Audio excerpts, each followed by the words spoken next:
Let's jump to workstream 4, federal policy and data requirements. Brian, I'll turn to you on this one. So federal policy, standards, guidelines, circulars, data, reporting requirements related to IT costs.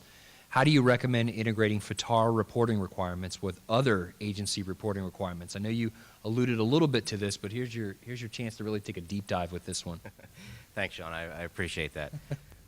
You know, kind of, as I said earlier, between OMB, GAO, the Hill, other oversight committees, the amount of reporting that is out there for each agency to produce is actually staggering.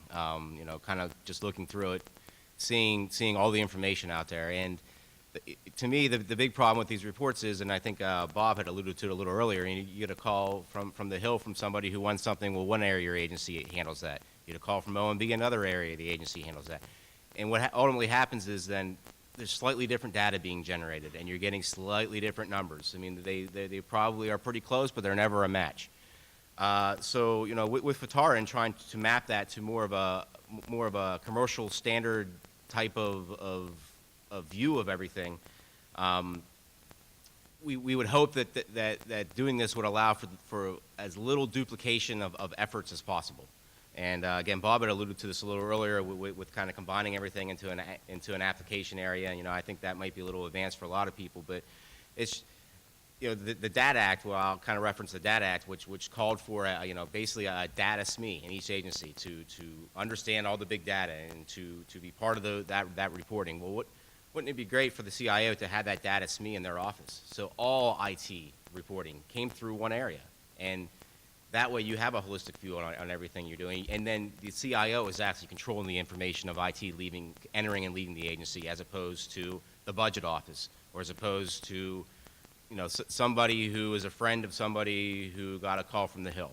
You know, you always have a person, especially in the federal agencies, that are your kind of SME that knows how to get things done. It can get you answers. They may not be an IT expert, they may not be a finance expert, but they have access to the systems, they have access to people, and they put reports together for you.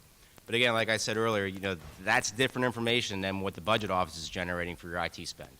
So it really is trying to set up these offices for success.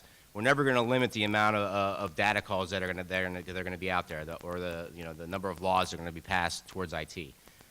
But you can you can mitigate the damage it does inside the agencies by doing all these data calls, by kind of centralizing everything. I know that's pretty straightforward, but with this new power that the CIO is going to have for implementing IT in the agencies, I think getting that data SME via the Data Act is a very important step for the CIO.